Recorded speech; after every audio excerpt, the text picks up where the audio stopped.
This is to explain the discovery of the antineutrino from beta particle decay. Let's look briefly at beta particle decay. Consider a nucleus which has, say, 4 protons. So atomic number Z is 4. In addition, let it have, say, 5 neutrons. So the number of neutrons is 5, which gives a total number called the mass number, which is 9. Beta particle decay takes place when a neutron splits to give a fast moving electron, or also called a beta minus particle, and a proton.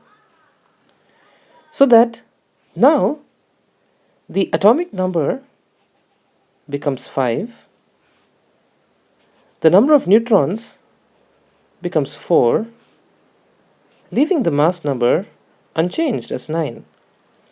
The general equation for this decay is X, meaning any nucleus with atomic number Z, mass number A, turning into a new element Y with atomic number Z plus 1, mass number A, and, as we saw, the beta minus particle, beta minus 1e0.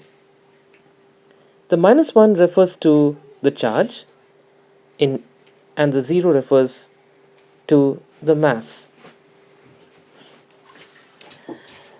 When scientists studied the kinetic energies of these beta particles, they were surprised as these beta particles had a variety of energies. For example, they plotted a graph of number of beta particles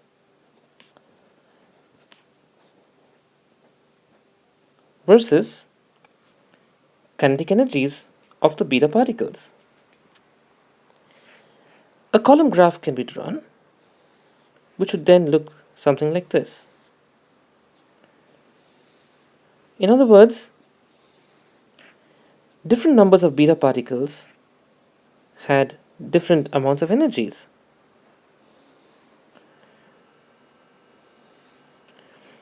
If we trace a line through the top of these columns, that shows a curve approximately like this, which means that beta particles have a variety of energies.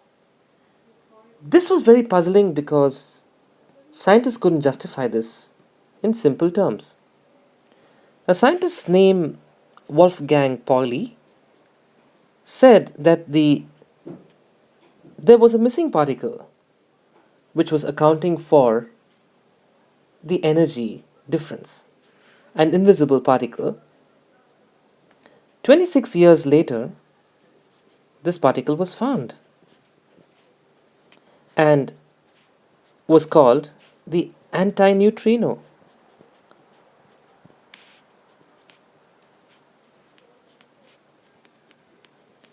Symbolized by the Greek letter nu with a bar on top. Hence, the general equation for beta emission will have to have added to it the antineutrino.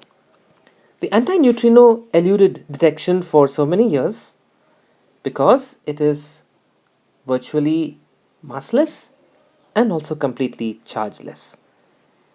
Obviously, it was very difficult to detect such a particle.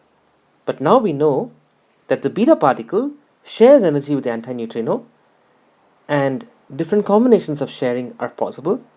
Hence, the variety of energies that beta particles have when coming off a nucleus.